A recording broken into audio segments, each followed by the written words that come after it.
Mari kita membaca daripada Yohanes 16, Injil Yohanes 16 dari ayat ke-23 dan seterusnya. Injil Yohanes pasal 16 dari ayat 23 kita akan membaca sampai ayat ke-28. Dan pada hari itu kamu tidak akan menanyakan apa-apa kepadaku. Aku berkata kepadamu, sesungguhnya segala sesuatu yang kamu minta kepada Bapa akan diberikannya kepadamu dalam namaku. Sampai sekarang kamu belum meminta sesuatu pun dalam namaku. Mintalah, maka kamu akan menerima, supaya penuhlah sukacitamu. Semuanya ini kukatakan kepadamu dengan kiasan. Akan tiba saatnya aku tidak lagi berkata-kata kepadamu dengan kiasan, tetapi terus terang memberitakan Bapa kepadamu. Pada hari itu kamu akan berdoa dalam namaku, dan tidak aku katakan kepadamu bahwa aku meminta bagimu kepada Bapa.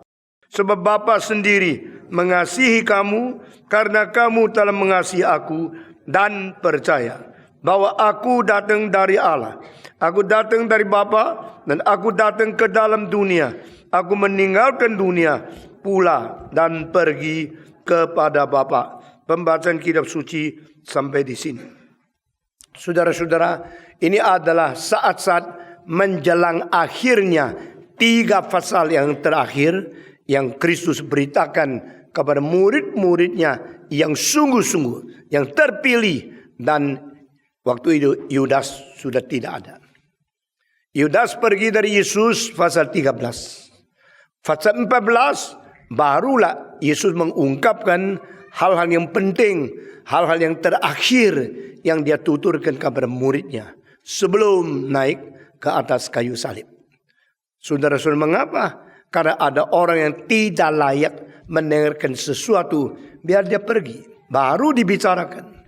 Dan orang-orang yang kira apapun dia bisa dengar, itu orang mimpi. Karena jika Tuhan tidak mewahyukan sesuatu, tidak seorang berhak mendengar sesuatu yang Tuhan tidak mewahyukan. Kalau Tuhan mewahyukan, Tuhan wahyukan kepada mereka yang betul-betul dipilih dan sudah setia kepada Tuhan. Maka pasal 14, pasal 15, pasal 16 berbeda sekali dengan khotbah-khotbah yang lain.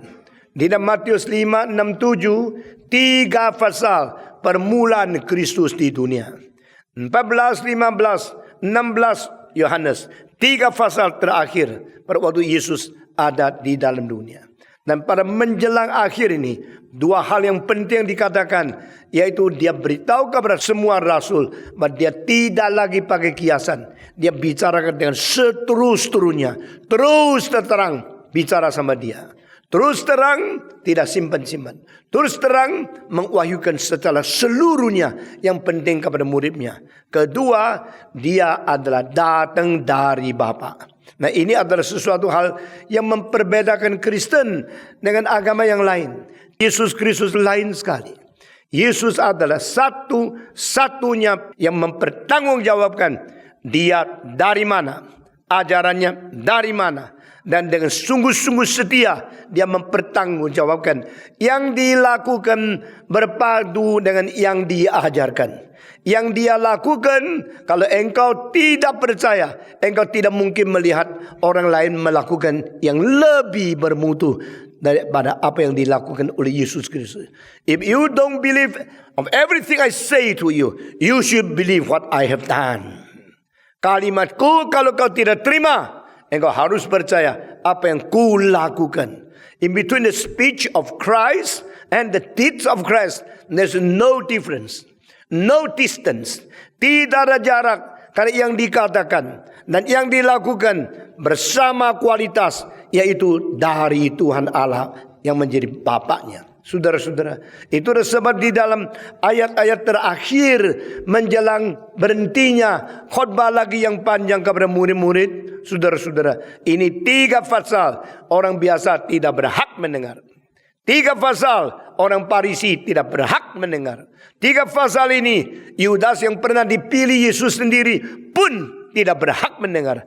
Hanya 11 murid yang bersesuatu privilege untuk mendengarkan kalimat-kalimat yang terakhir ini. Saudara-saudara, kita jangan ikut gereja-gereja yang tidak bertanggung jawab, gereja-gereja yang sembarangan khotbah. Kita harus teliti membedakan yang mana benar-benar dari Tuhan, yang mana dari manusia, yang mana dari pimpinan manusia yang menganggap diri hebat, dan mana yang dari setan. Saudara-saudara, sebagai orang Kristen, jangan kira semua Kristen sama. Orang Kristen yang benar atau orang Kristen yang mentelusuri kalimat-kalimat ini dari mana. Saudara berhak tanya kepada pendeta, mengapa engkau mentafsirkan seperti ini? Mengapa tafsirnya seperti ini? Tanya. Saudara-saudara, kalau pendeta tidak mau menjawab, cuma mengatakan setan keluar, ya engkau yang keluar saja. Karena bukan setan yang tanya, engkau yang mau tahu kebenaran yang tanya. Jadi kita menjadi orang bertanggung jawab, orang yang sungguh-sungguh mau bertanggung jawab dan mau betul-betul hidup sejati di hadapan Tuhan. Yesus Kristus di dalam ayat 23 seolah-olah membicarakan tentang sudah waktunya engkau boleh pakai nama saya berdoa. Nah saudara-saudara, kapankah nama Yesus menjadi pengantara sehingga doa kita didengar oleh Allah Bapa? Mulai sejak Yesus datang ke dunia sudah boleh doa berdasarkan namanya? Atau setelah dia naik akan kayu salib, setelah dia bangkit daripada orang mati, lalu diberikan nama di atas segala pemerintah, diberikan nama di atas segala penguasa, diberikan nama di atas segala nama. No other name is higher than the name of Jesus Christ. He surpassed all the kings, all the emperors, all the generals, all the leader of the world. Yesus diberikan nama di atas segala nama. Nama di atas segala pemerintah. Nama di atas segala penguasa. Termasuk penguasa di atas bumi ini. Dan penguasa di dunia abadi. Penguasa di langit. Di angkasa. Penguasa di dalam dunia rohani. Pun tidak ada satu yang lebih besar dari dia. Dan di situ nama sudah diberikan dengan kedudukan begitu tinggi. Barulah kita mempunyai satu jaminan doa kita diterima oleh Tuhan Allah. Saudara-saudara, doa demi nama Yesus Kristus kepada Tuhan Allah jangan dimengerti seperti orang-orang dak karu-karuan. Nama Yesus, nama Yesus, minta apapun diberikan. Itu orang gila.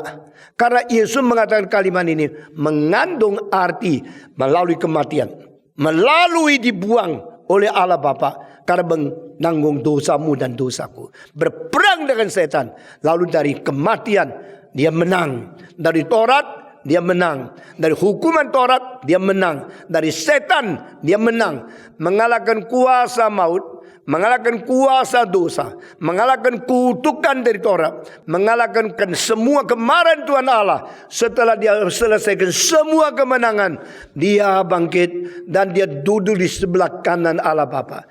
Disitulah nama Kristus menjadi hak kita berdoa kepada Bapa. Saudara-saudara, orang yang tidak mengerti berapa besar korban Yesus sehingga dia boleh mencapai sesuai nama yang tertinggi, cuma tahunya, oh gampang ya, pakai nama Yesus, minta apa saja, diberikan. Itu orang mau apa? Mau memanfaatkan Allah, mau memperalat Yesus, mau minta segala berkat sesuai keinginan dia yang bersifat kedagingan. Orang itu bukan saja tidak akan dapat berkat dari Tuhan, mereka akan mendapatkan berkat palsu dari setan. Lalu dia kira inilah berkat Tuhan. Saudara-saudara, yang tidak jalankan kehendak Tuhan tapi seperti diberkati, itu adalah pemalsuan yang sangat licik. Saudara-saudara, pendeta banyak hal tidak beres, tapi gereja diberkati. Engkau kira itu adalah seperti apa yang dikatakan di sini, demi namaku minta apa diberikan? Tidak, itu adalah diberikan oleh iblis semua harta sebanyak mungkin, tetapi tidak menjalankan kehendak Tuhan, supaya dijerat di dalam kejahatan tapi tidak sadar. Ini sulit untuk kita mempunyai pengertian. Kalau engkau mendapatkan uang yang banyak, jangan kira itu dari Tuhan. Kadang-kadang itu dari setan, itu dari manusia, itu daripada orang jahat yang menguji, atau datang dari kemungkinan Tuhan membiarkan engkau menyatakan bagaimana reaksimu terhadap Tuhan. Bagaimana reaksimu terhadap kekayaan. Dan di situ kekayaan yang menjatuhkan orang ada kekayaan bukan dari Tuhan. Saudara-saudara, saya heran begitu banyak orang tafsiran ayat-ayat seperti ini. Demi nama Yesus, saya minta apa saja diberikan oleh Tuhan. Lalu mereka mulai, oh Yesus, dalam nama Yesus. Kelihatan ngotot, kelihatan sungguh-sungguh berdoa. Padahal itu hanya menyatakan keegoisan, keserakahan, dan ketidakpuasan di dalam materi yang diberikan oleh Tuhan. Lalu menjadikan menjual diri, menjual harga diri, menjual hak sulung diri, menjual kerohanian diri demi keuangan. Kalau Tuhan mengatakan biar dia kaya, supaya dia jatuh di dalam kebinasan, cilakalah kamu. Saudara-saudara, uang itu perlu, tapi uang itu bukan paling penting. Semua 1, 2, 3. Uang itu perlu, tapi uang tidak penting. Barang siapa yang tidak bisa membedakan uang ini dari mana, lalu terima saja dengan senang, ditambah lagi ini berkat Tuhan, itu orang sudah berada di tangan iblis. Saudara-saudara, bukan saja engkau tidak bisa membedakan, bukan saja engkau tidak bisa mengerti ini dari siapa, malah engkau pakai ini pasti dari Tuhan. Karena Tuhan begitu menyenangi saya, maka memberikan kekayaan kepada saya. Demi nama Yesus, mendapatkan segala sesuatu yang kau minta. Ini bukan ajaran Yesus secara harfiah.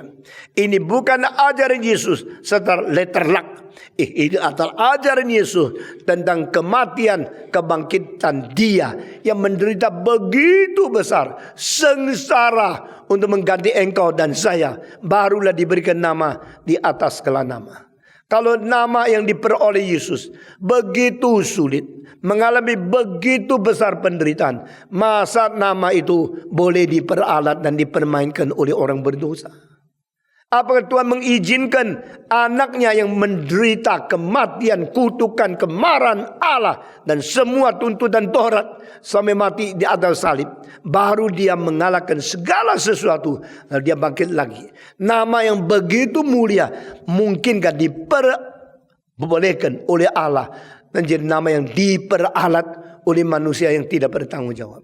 Saya kira pengajaran-pengajaran yang tidak sungguh-sungguh sesuai dengan Alkitab sudah masuk gereja lama. Dan banyak orang datang ke gereja hanya karena mau mendapat berkat, mau memperalat nama Tuhan Allah saja. Saudara-saudara sekalian, banyak hal yang saya tidak ngerti. Tapi banyak orang kelihatan tidak usah berbuat baik, kelihatan tidak karuan, tapi karena pakai nama Yesus berdoa, lalu mendapat berkat yang besar. Itu benarkah berkat itu dari Allah? Benarkah karena nama Yesus dipakai mengakibatkan Tuhan harus mentepatkan janjinya sesuai dengan apa yang dikatakan, demi namaku kau minta apa saja dari Bapa, Dia akan karuniakan kepadamu. Apakah betul yang diterima itu dari Tuhan Allah? Saya kira tidak begitu gampang. Saya tidak ingin dan tidak berusaha mempersulit pengertian tentang kekristenan. Sebagai seorang hamba Tuhan, belajar banyak, pikir komplikasi sekali, lalu berusaha menceritakan yang gampang didengar. Saya tidak mempersulit Alkitab, tapi saya tidak mau saudara mempermudah Alkitab. I do not want to make the Bible more trouble, more difficult to be understood, but I do not want either you simplified Bible to be so easily understood with a wrong understanding, wrong way. Saudara-saudara, di sini Yesus Kristus berkata, dan pada hari itu kamu tidak akan menanyakan apa-apa kepadaku. Karena apa? Sudah tahu, sudah jelas. Sebelumnya banyak kiasan atau banyak perumpamaan yang dikatakan oleh Yesus Kristus. Yesus mempunyai keunikan di dalam dua hal yang luar biasa. Pertama, waktu mengajar pakai istilah yang paling gampang, tetapi banyak kiasan yang sulit dimengerti. Waktu melakukan sesuatu pakai kuasa yang tidak terbatas, menjalankan mujizat. Dua hal ini bicara tentang kiasan dan perumpamaan. Lakukan mujizat dengan kuasa. Tidak ada pada semua pendiri yang lain. Saudara-saudara, di khotbah saya, engkau menemukan banyak bandingan-bandingan yang tidak sering engkau mendengar daripada pengkhotbah atau pendeta yang lain. Comparison between the great words of the great figures in the human history of culture and religion. To compare, saya suka mengcompare mereka, lalu menemukan a qualitative difference between Christ and other founders of religion, and you have your faith in Him. Saudara-saudara, setelah memperbandingkan, setelah mengcompare, engkau menemukan keunikan, dan di situ engkau ambil keputusan, saya percaya Yesus, saya beriman kepada Dia. Saudara-saudara, Yesus berkata, pada saat ini, tidak lama kemudian, engkau tidak akan lagi akan minta apa. Tetapi saya berkata kepadamu, saya tidak akan bicara tentang kiasan dengan engkau lagi. Aku berkata kepadamu, sesungguhnya segala sesuatu yang kamu minta kepada Bapa akan diberikannya kepadamu dalam namaku. Segala sesuatu yang kamu minta kepada Bapa. Ini artinya apa? Segala sesuatu artinya yaitu segala sesuatu. Bukan. Segala sesuatu di dalam rencana Allah. Segala sesuatu di dalam kerohanian. Segala sesuatu yang bersangkut iman, bersangkut ibadah, bersangkut dengan kesucian dan hidup rohani. Saudara-saudara, semenjak doa manusia yang paling dahulu, yang dicatat menjadi satu mazmur yang penting 3.500 tahun yang lalu, itu lebih dulu dari Konfusius 1000 tahun. Lebih dulu dari Sakyamunis hampir 1000 tahun. Lebih dulu dari Upanishad beratusan tahun.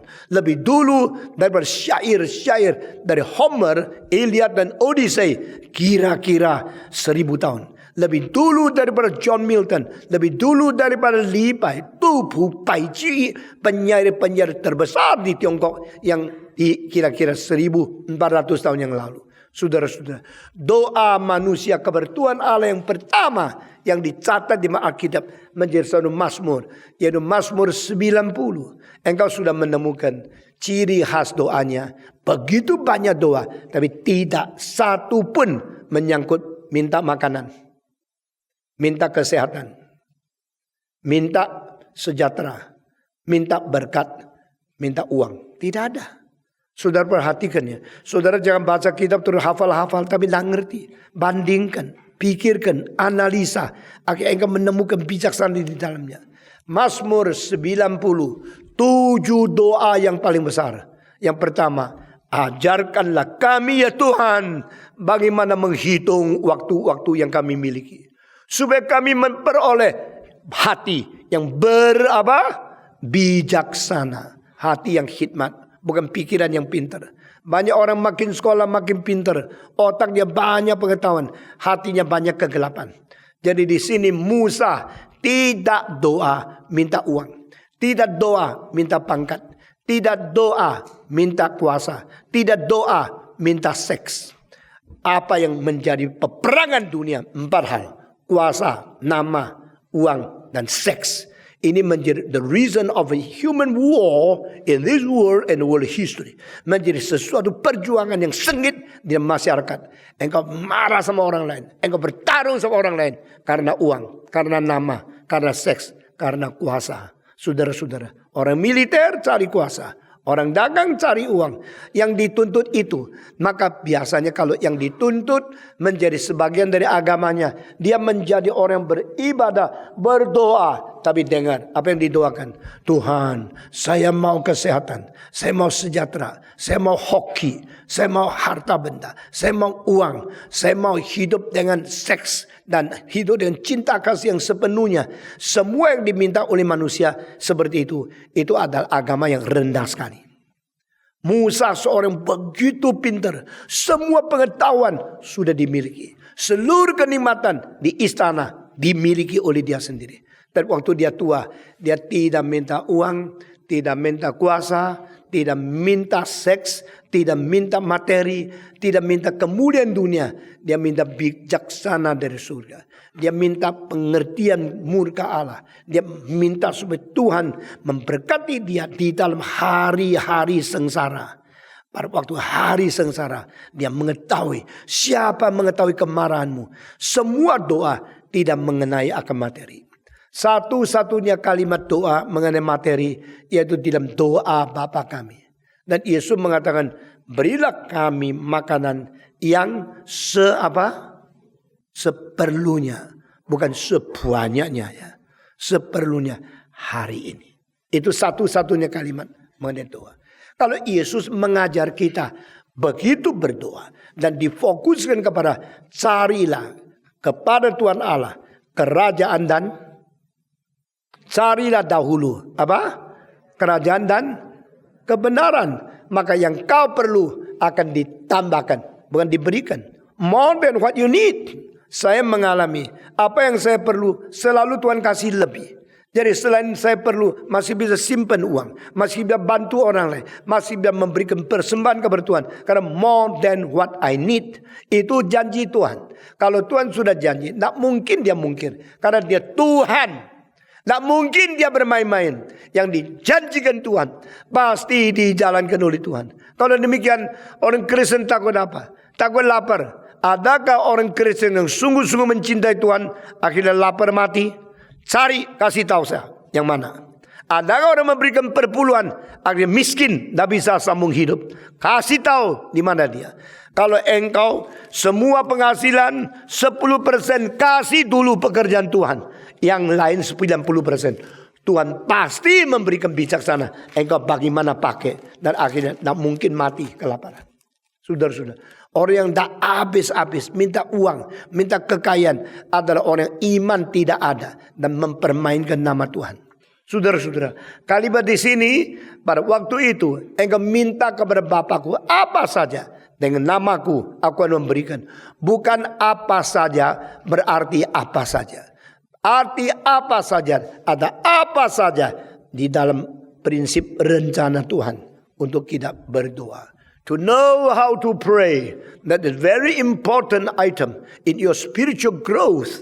Saudara-saudara, bagaimana mesti berdoa? Ini salah satu cara yang paling penting menguji kerohanianmu sampai di mana. Saudara-saudara, kalau engkau mencari kehendak Tuhan, engkau mencari kerajaan Tuhan, engkau mencari kebenaran Tuhan, dari kalimat doamu langsung kita tahu.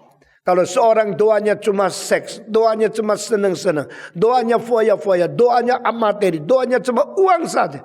Itu bukan saja tidak bisa menyatakan di mana tuntutan kerohanian. Di sini membuktikan kejelekan dan hal yang mempermalukan telah dipaparkan di dalam doanya sendiri. The way you pray is the manifestation of your spirituality.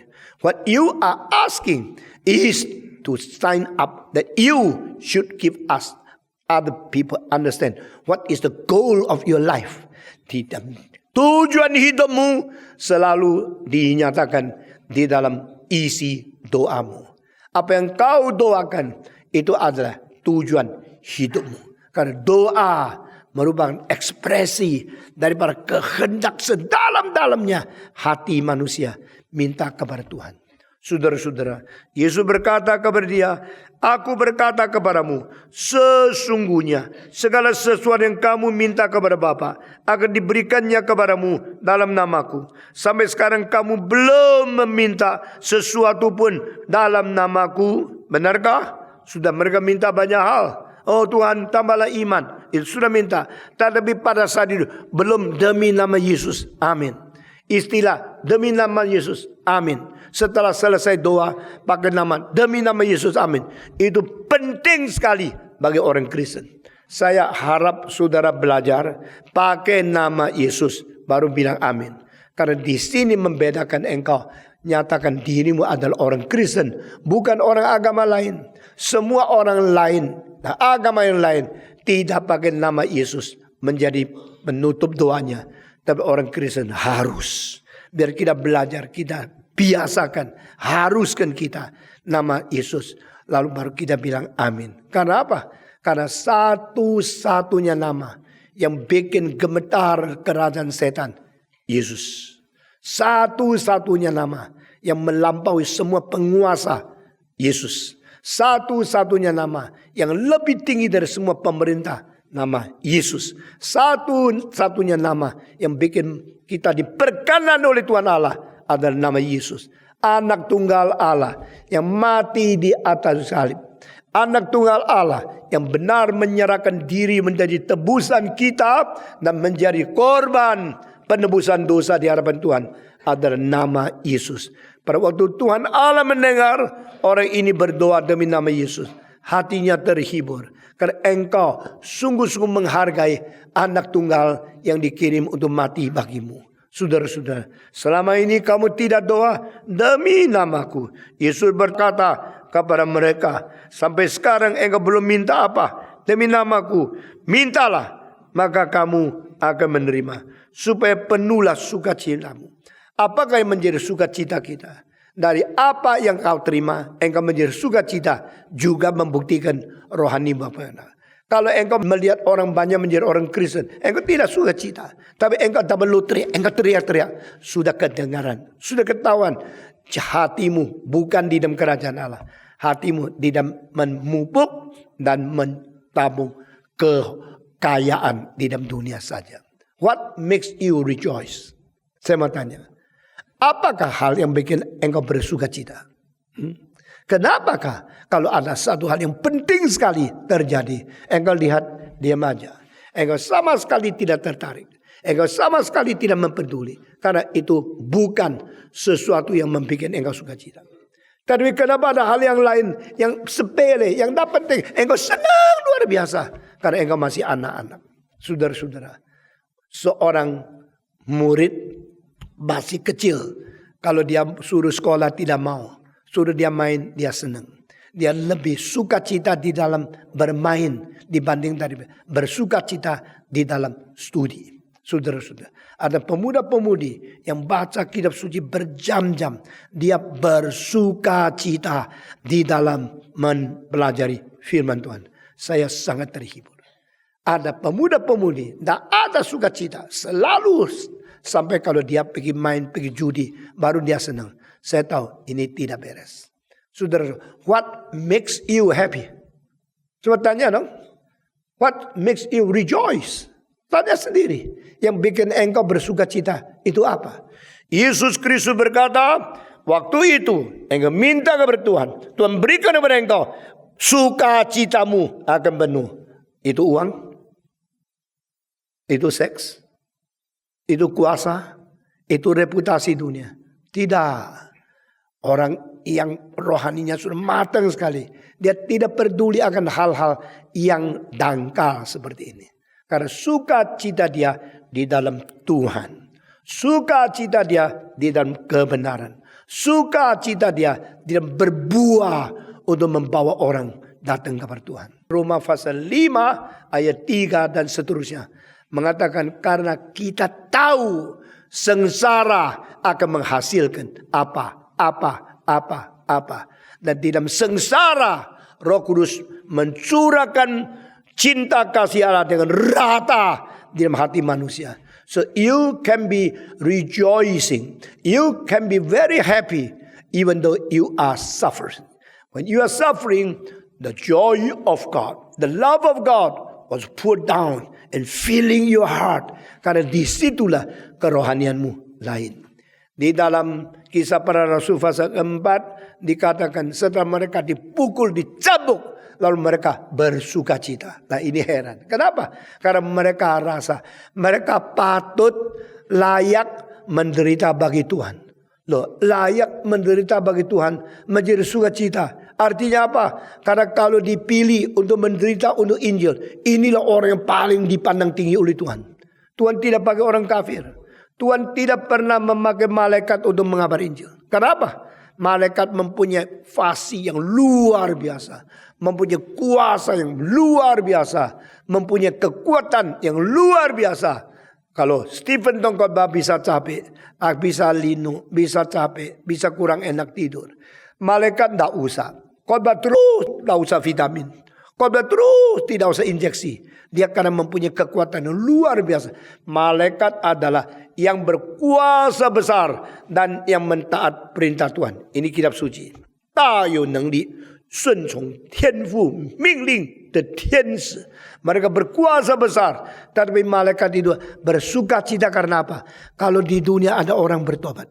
Di dunia kalau ada satu orang bertobat, di surga beribu-ribu malaikat akan bersorak-sorai, bersuka cita. Their joy will be filled because the work of God be done.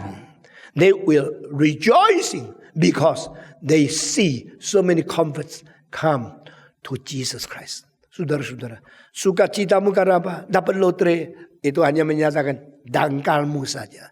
Apa yang kau minta dan apa yang diberikan, apa yang menjadi engkau sukacita, itu satu siklus yang menyatakan di mana your goal of your life.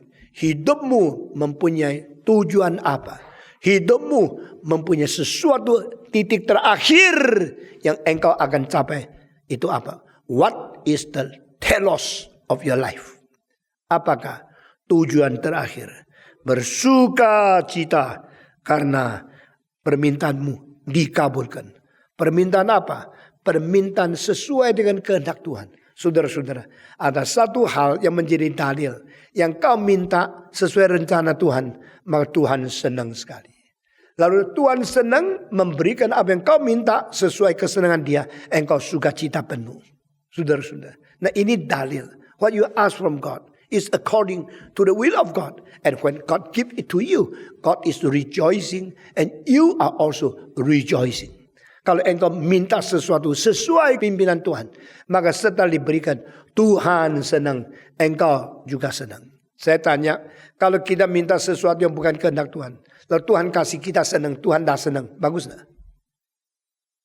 Jawab dong. Tidak berani jawab ya. Nah saudara, kedua hal, kalau kau sedih, saat sama seperti Tuhan sedih, maka sinkron Tuhan sedih, kau suka sedih. Itu berarti engkau dicintai oleh Tuhan. Nah engkau jarang dengar bagian seperti ini kan? Dalam khotbahmu, saya dulu heran. Kenapa Johnson itu sifatnya begitu keras. Suka marah-marahin orang. Tapi tidak pernah dimarahin oleh Tuhan. Akhirnya saya mendapatkan dari Alkitab sesuatu pengertian yang luar biasa. Apa itu? Mungkin engkau tidak pernah dengar. Waktu Musa turun dari gunung, lalu dia melihat orang Israel menyembah akan lembu emas. Waktu itu Musa senang atau susah? Musa memuji atau marah? Marahnya sampai apa? Sampai kurang ajar. Marah sampai 2 batu lok yang tulisannya dari tangan jari Allah sendiri dilempar. Saudara berani tak? Engkau marah terus. Surat dari presiden kau robek. Loh kau ketawa, jawab dong. Berani tak? Engkau kurang ajar. Saya robek ini surat. Loh ini punya presiden. Loh. Lalu presiden tanya, suratku kau apain? Aku robek. Masuk penjara. Kurang ajar lu ya. Ini surat tanda tangan presiden kau robek. Kalau presiden suratnya robek, engkau pasti dapat masalah. Apalagi tangan Tuhan Allah sendiri mengukir di dalam batu loh. Bagaimana cara ukirnya tangan Tuhan? Saya tidak tahu ya. Tapi di dalam Ten Commandment, itu satu film daripada Hollywood, 50 tahun yang lalu, Charles Heston yang menjadi pelakunya. Waktu itu dia lihat Musa berada di gunung. Lalu ada api datang. Api itu mengukir di batu. Dari itu dianggap tangan Tuhan yang ukir sendiri. Waktu itu Musa pecahkan 2 batu itu. Marah luar biasa. Lalu Tuhan menghukum dia. Tidak. Kenapa tidak? Karena kebetulan waktunya sama marah-marah. Waktu itu Musa marah. Persis saatnya Tuhan juga marah. Maka Tuhan bilang, di dalam marah pun kita sinkron. Kawan baik, kawan baik. Dari situ saya mengerti kenapa Johnson marah-marah. Tapi Tuhan tidak hukum dia. Karena dia memarahi gereja. Persis Tuhan sedang mau marahin gereja. Saya dulu juga anak muda kan. Jangan lupa loh, aku dulu lebih muda dari kamu. Benar gak percaya tanya orang dulu. Waktu saya dulu bukan saya muda, lebih ganteng dari kamu. Pada waktu itu saya kalau marahin orang diam kebaktian, saya kadang-kadang sudah marah, guilty feeling. Kenapa sih saya pendeta yang muda, mesti marah-marahin gereja, mesti bikin banyak orang rasa tidak enak. Kalau ada Roh Kudus mesti penuh kasih, tak mungkin marah. Kalau begini, kalimat ini kalau betul, waktu Yesus marah, saat itu Yesus pun tak ada Roh Kudus. Saudara-saudara, Yesus pernah marah enggak? Pernah? Sama kamu? Apa sama lain? Yesus marah, usir yang jual binatang, yang jual uang, yang tukar uang di bait Allah. Semua diusir Yesus. Dia marah luar biasa. Tapi saudara-saudara, apakah berarti waktu Yesus marah saat itu dia tidak Roh Kudus? Justru marah berdasarkan pimpinan Roh Kudus. Saya sudah bicara di sini 13 tema mengenai pengkudusan emosi, the sanctification of the emotion. Sebenarnya seri yang lain, the sanctification of reasoning power. Dan seri yang lain, the sanctification of human will, sanctified volition. Yaitu kemauan yang sudah dikuduskan. Ini tidak ada waktu satu persatu. Dan saudara-saudara, tapi saya kasih tahu sama saudara. Kalau engkau marah, persis sinkron dengan kemarahan Tuhan Allah, engkau tidak berdosa.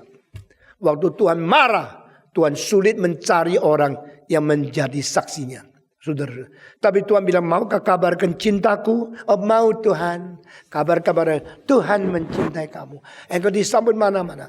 Maukah menjadi hambaku yang memarahin orang lain sesuai kemarahanku? Tuhan, nanti dulu dong. Saya mesti doa, boleh nggak marahin orang lain? Kalau sudah marahin orang lain, dimarahin kembali, saya cilaka. Kalau pendeta marah-marah ke orang lain, tidak ada undang, makan apa? Lebih baik jangan. Tuhan akan mengatakan, hanya mereka yang bersuka cita sesuai sukacitaku, itu hambaku yang sinkron. Mereka yang sedih sesuai dengan kesedihanku, itu hambaku yang sinkron. Hanya mereka yang marah sesuai saya dengan marah, maka dia sinkron kepadaku. Dengan demikian saya mengerti hamba Tuhan seperti John Sung, seperti John Rice dan yang lain-lain. Yang pada waktu mereka memarahin gereja dengan begitu sengit, berani luar biasa. Saat itu Tuhan mengetahui dia mendapatkan hamba yang sinkron. Menjadi wakil Tuhan, duta besar cinta kasih banyak. Yang menjadi duta besar Allah untuk mengkuduskan gereja, memarahi orang yang berdosa, hampir tidak ada. Maka kadang-kadang pada waktu Tuhan membangkitkan orang yang berani marah berdasarkan kemarahan dia, orang itu diberkati dan dicintai oleh Tuhan. Martin Luther mengatakan satu kalimat yang saya kaget. Sudah 40 tahun pernah membaca kalimat, sampai sekarang masih kaget. I never work better than when I'm inspired by anger. Saya tidak pernah mengerjakan pekerjaan Tuhan lebih baik daripada saat saya mengerjakan pekerjaan Tuhan yang diinspirasikan oleh kemarahan. Pertama kali saya baca, saya kaget loh. Hamba Tuhan marah-marah dan itu pekerjaan bisa baik. I never work better than when I am inspired by holy anger. Kemarahan suci Tuhan tiba kepadaku. Saya bersama-sama Tuhan memarahi orang-orang Kristen yang tidak bertobat. Saat itu pekerjaanku lebih baik dari biasa. Kadang-kadang saya lihat banyak pendeta terlalu baik, tidak pernah marah, maka pekerjaannya tidak pernah menjadi pertolongan. Gerejanya tidak pernah maju karena tidak pernah dimarahi. Alkitab mengatakan, oh Tuhan, waktu engkau marah, menyatakan suci adanya. Waktu engkau menegur, menyatakan engkau adil adanya. Allah yang adil, Allah yang suci. Kapan kita mengerti dia adil? Kapan kita sadar dia suci? Saat dia marah, saat dia menegur dosa. Di situ baru kita tahu. Saudara-saudara, bersukacitalah sesuai dengan sukacita Tuhan. Dan apa yang menjadi sukacitamu? What makes you happy? What cause you rejoice? Silakan introspek diri sendiri. Apakah yang bikin saya bersukacita? Apakah yang bikin saya penuh dengan sukacita dari Tuhan? Pada saat engkau melihat pekerjaan Tuhan, kehendak Tuhan jadi. Apakah yang bikin engkau marah-marah? Apakah yang akibatnya engkau menegur orang? engkau marah, engkau menegur orang karena manusia menyeleweng dari Tuhan. Karena dosa melanda gereja, karena kesucian sudah kehilang. Saudara-saudara, seorang kemanten yang menunggu mempelai laki datang hari itu mau nikah. Dari pagi-pagi, saya tahu biasa pakai baju 2 menit, terus pergi. Tapi kemanten bisa nggak 2 menit? Hari ini mau nikah, pakai baju terus pergi nikah. Tidak ada orang gila kayak begitu kan? Oh, yang sudah nikah tahulah jam 4 sudah bangun. Karena tidak bisa tidur. Hari ini saya mau nikah loh. Tapi jangan ngomong, mau nikah. Jam 8 sudah pergi salon. Terus rambutnya diapain, dicuci atau saya tidak ngerti, saya bukan perempuan. Lalu dikaru-karu, disabuni, semua selesai. Wah, dia bikin tadi sarang burung di atas. Terus alis yang tadi tipis, sekarang wah jadi alisnya Choenlai. Lalu mukanya merah jadi biru seperti kucing. Sudah gitu pakai pakaian, wah mesti ini gini. Semua dihias sampai berjam-jam. Selesai, sudah lihat jadi orang lain. Waktu saya nikah, saya mengatakan wanti-wanti, tidak boleh warna-warni. You mau jadi nyonya hamba Tuhan, minta salon sesederhana, senatural. Kalau enggak, saya lihat waktu nikah, lihat kok orang lain, saya lari. Kalau lari, tidak ada mempelai laki, lu nikah sama orang lain saja. Saudara-saudara sekalian, banyak orang itu menyatakan satu topeng pura-pura, tidak sungguh-sungguh. Just be what you are. Ya, saudara-saudara. Lalu sukacita yang asli adalah sukacita sesuai sukacita Tuhan. Dukacita yang asli, dukacita sesuai dukacita Tuhan. Kesenangan yang asli, kesenangan sesuai kesenangan Tuhan. Kemarahan yang sejati, kemarahan sinkronisasi dengan kemarahan Tuhan. Dengan demikian kita mendapat berkat dari Tuhan. Saudara-saudara, semua yang kukatakan kepadamu dengan kiasan, akan tiba saatnya aku tidak lagi berkata-kata kepadamu dengan kiasan. Kenapa? Tidak usah pakai umpama lah, langsung ngomong saja. Kalau orang lapor sesuatu terus bicaranya panjang, pakai umpama, saya bilang tidak usah umpama, langsung ngomong. Apa lu ngomong? Nah, sudah seperti ini patong. Kalau gini mirip seperti sesuatu menurut dulu, saya tidak usah dengar. Sekarang mau ngomong apa? Ngomong apa? Saya tanya apa? Jawab apa? Saya tanya, ini kali yang datang berapa orang? Ya ini kali karena hujan, lalu macet. Sesudah itu terus ya banyak orang tidak bisa datang. Sehingga akhirnya saya tanya berapa orang? Ya tidak tahu. Lah tidak usah jawab dong. Saya tanya berapa orang? Jawabnya macet, hujan, ada orang sakit, ada orang tengah jalan. Kelihatan kawannya terpikir tidak jadi datang. Sesudah berapa orang? Ya tidak tahu. Ya sudah tidak usah jawab. Karena semua yang tidak perlu dihindarkan, langsung bicara saja. To the point. Yesus berkata, aku tidak pakai kiasan bicara kepadamu. Aku langsung belak-belakan, langsung terus terang bicara sama kamu. Nah, di sini saya akan mengatakan 2 hal keistimewaan Yesus Kristus dibanding dari semua pendiri agama. Pendiri agama yang mengajar pakai kiasan, pakai umpama tidak banyak. Tetapi Yesus banyak. Perumpamaan anak terhilang. Perumpamaan sesuatu. Ada orang bilang termasuk Lazarus dan orang kaya. Itu semua perumpamaan. Perumpamaan Yesus tidak kalah banyaknya sama mujizat Yesus. Nah ini tidak pernah terjadi. Alkitab mengatakan Yesus melakukan 35 kali mujizat. Nah Yesus Kristus tidak mendebatkan.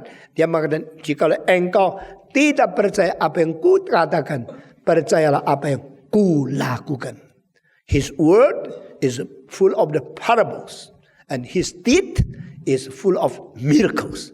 Ini 2 tidak ada pada pendiri agama yang lain.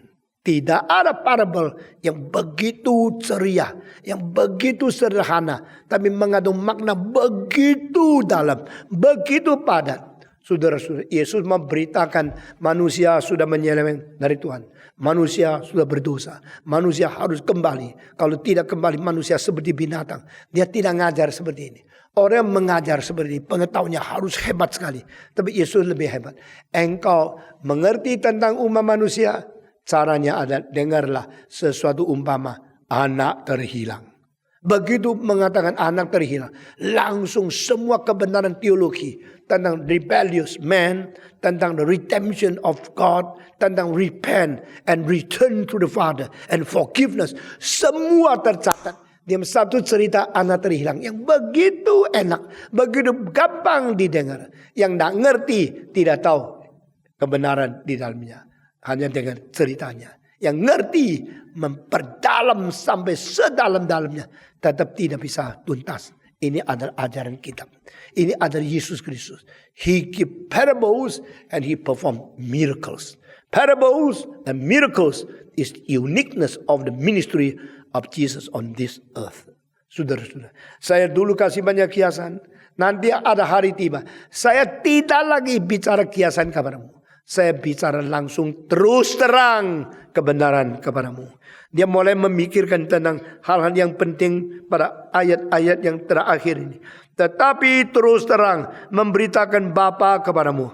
Memberitakan Bapa dengan terus terang. Sudah kali-kali dia mengatakan, I come from Father. I come from Father. My Father in heaven. Your Father in heaven. My Father is your Father. Sudah banyak kali mengomong. Tetapi dia mengatakan di sini, saya tidak pakai kiasan lagi. Saya akan langsung terus terang mengajarkan tentang Bapakku kepadamu.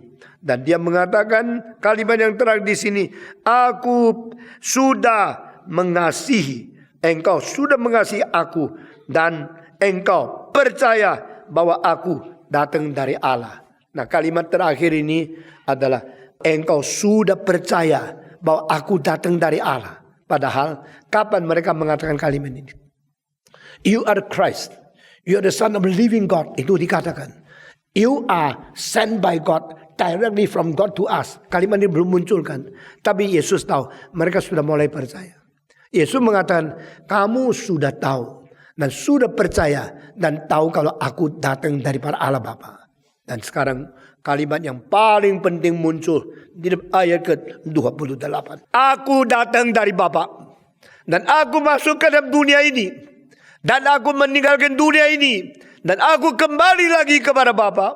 4 kalimat. I come from the Father and I enter into this world. I will depart from this world again and return to my Father. Pada waktu saya mengajar kitab Yohanes di Washington DC, di Reform Institute, saya memakai 4 kalimat ini menjadi ringkasan seluruh Injil Yohanes. I come from Father and I enter to this world. Incarnation. I depart from this world, I return to my Father. Ascension. Incarnation turun, ascension naik. Incarnation Allah menjadi manusia. Ascension manusia kembali kepada Allah. Siapa dia? Satu-satunya orang yang dari Allah jelma menjadi manusia. Kristus. Satu-satunya manusia pulang pergi mendapat nama tertinggi di surga. Kristus. Christ is the only person in the human history come from Father to the world and depart from the world and return to the Father. Saudara-saudara, semua nabi, semua ahli agama, semua ahli kebudayaan, tidak ada satu yang mempunyai 2 jalan ini. Come from Father to the world and return from the world to the Father. Ini hanya Yesus. Tidak ada satu yang seperti Yesus mengatakan, I come from my Father. Which Father? Joseph? No. Pada waktu Yusuf cari dia, menemukan dia di dalam bait Allah. Tidak tahukah kami orang tua mencari engkau dengan susah? Jawab Yesus, tidak tahukah engkau, aku harus senantiasa di dalam rumah Bapakku. Bukan kamu, Bapakku. Bapakku di surga. Saudara-saudara, I come from my Father. And I come into the earth. And I will depart from this world and return to my Father. 2 ways traffic is the right way. 1 way traffic is expectation. Saudara-saudara, setelah mati ke mana? Mudah-mudahan dapat tempat baik di sisi Tuhan. Jadi apa artinya mudahan? Yaitu harap bisa terjadi. Nah, harap bisa terjadi. That's expectation. That's a hope with a basis.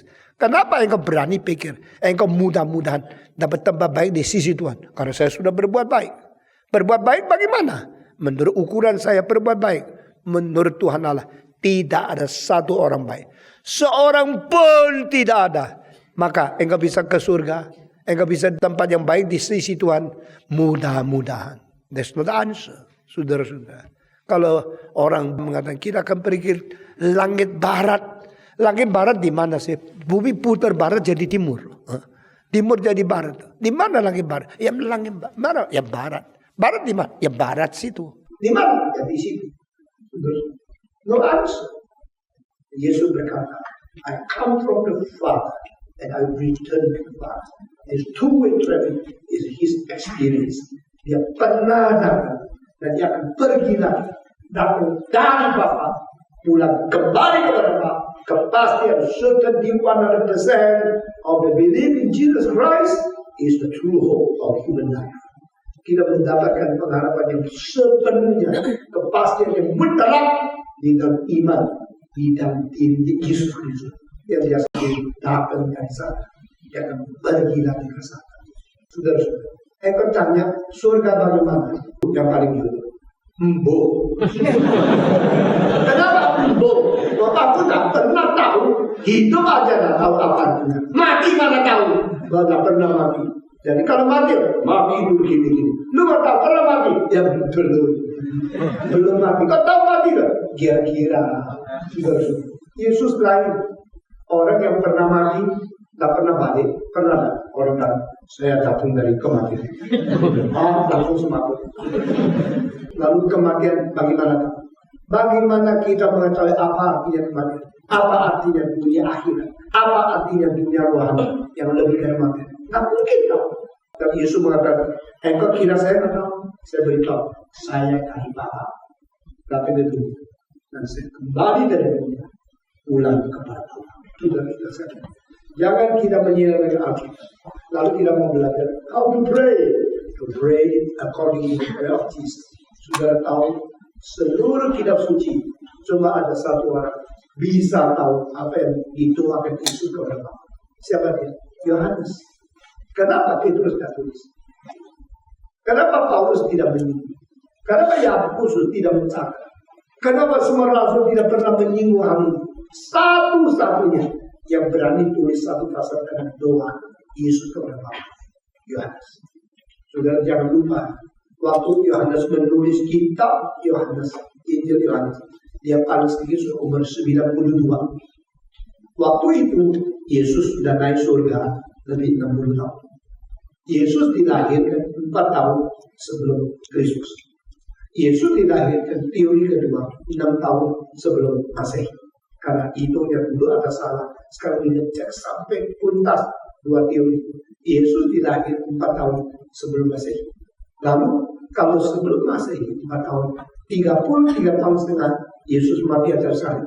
Berarti dia mati kira-kira umur 30 atau 29. Tahun 29 atau 27 Yesus dibangun di atas salib. Lalu Yesus naik ke surga sesudah itu sampai tahun 90 lebih. Berarti ya Yohanes sudah hidup lebih 60 tahun sesudah Yesus naik ke surga. Kalau demikian dia adalah umurnya paling panjang, melayani Tuhan paling panjang. Yohanes dipanggil kira-kira umur berapa? Belasan tahun. Dia paling muda loh. Petrus sudah jenggotan, ada mertua. Yohanes masih seperti anak SMA, ganteng-ganteng, muda-muda. Tuhan panggil langsung, dia datang. Tetapi Petrus mati kira-kira tahun 62, mungkin 66. Zamannya Nero. Tetapi Yohanes tulis Injil Yohanes tahun 92, mungkin 96. Saudara-saudara, dia sudah umur lebih panjang 30 tahun dari Petrus dan dari Paulus. Paulus mati dipenggal kepala. Tidak boleh disalibkan karena dia warga negara Romawi. Tidak boleh dihina. Petrus mati disalibkan. Waktu divonis dipaku di atas salib, dia kaget. Masakan saya akan mati bersama Yesus Kristus? Sama-sama caranya. Tolong jangan paku saya. Takut mati ya? Ini apa dipaku? Bukan. Jangan paku saya begini. Paku saya secara terbalik supaya kepala saya di bawah, kaki di atas. Kenapa? Karena saya tidak layak mati dengan cara sama dengan Tuhanku Yesus Kristus. Tahun 62 atau 66. Di dalam berapa tahun itu Petrus mati, Paulus mati. Sudah mati, rasul yang penting tidak ada. Gereja mulai kacau. Gnostisisme mulai masuk. Penipuan-penipuan, ajaran yang salah. Dan semua penyelewengan kitab suci sudah menjalar di seluruh kerajaan kekristenan. Di Eropa dan di Afrika Utara dan di Asia Barat. Saudara-saudara. Dan waktu itu mesti ada orang yang melihat salah di mana. Berani berdebat. Jangan membiarkan. Lawan sampai mati. Waktu itu cuma satu orang. Satu-satunya orang melawan semua. Yaitu Yohanes. Yang dulu waktu dipanggil termuda. Semua menghina. Ternyata Petrus Paulus mati. Orang ini bisa meneruskan 30 tahun lebih. Saudara, jangan menghina anak sekolah minggu. Jangan menghina anak remaja. Tidak tahu apa-apa, ingusan. Mungkin mereka setelah kamu mati hidup 30 tahun seperti Yohanes. Saudara-saudara, di tengah kita ada orang seumur saya. Lalu engkau ada yang dengan 5 tahun, ada yang dengan 10 tahun. Saudara-saudara. Dan sekarang saya lihat lagi umur 19. Nah, saudara saya 72, dia 19. Beda berapa banyak? Beda 53, 54 tahun. Ya. Dan ini boleh jadi cucu saya kan. Beda 54 dah. Bukan 15. Boleh jadi cucu saya. Tapi saya harus berkata, orang-orang anak remaja sekarang yang belajar teologi, yang cinta Tuhan, yang mengasihi jiwa yang lain, itulah pengharapan. Never despise, never look down those young people. When John was called, he was the youngest. But the hope of the Christianity is upon those younger generation. Jikalau Tuhan tidak ingat atau tidak mau memanggil Yohanes, kekristenan sudah hancur setelah Paulus dan Petrus mati. Karena yang menjaga gawang, yang berdiri atas menara untuk mengawasi, menara pengawasan, itu tidak ada. Kecuali satu. Yohanes satu orang melawan semua bidat. Dia satu orang melawan semua nabi palsu. Di dalam sejarah lebih 30 tahun. Dia terus menerus melayani dan membela kebenaran. Sehingga Injil Yohanes boleh diturunkan sampai kita hari ini. Sudah 2000 tahun kita masih membaca. Dan paling heran, dia menulis yang tidak ditulis oleh Paulus. Dia tulis yang tidak ditulis oleh Petrus. Dan pasal 17 atau pasal seluruh pasal, semua kalimat doa Yesus kepada Sang Bapanya di surga. Mari kita berdoa. Bapa di dalam surga, kami berterima kasih cinta-Mu yang membawa kami datang kepadamu. Firman-Mu yang bikin kami beriman kepadamu. Pimpinan Roh-Mu yang mengakibatkan kami setia sampai mati mengabarkan Injil-Mu. Kami berdoa kiranya suara manusia boleh berhenti, suara Tuhan dan pimpinan Roh Kudus terus membimbing dan memelihara kami sampai kami berjumpa dengan Tuhan. Berkatilah apa yang kami sudah dengar. Berkatilah semua kebaktian yang Tuhan pimpin. Dalam nama Yesus Kristus, penebus dan juru selamat yang hidup, kami sudah berdoa. Amin.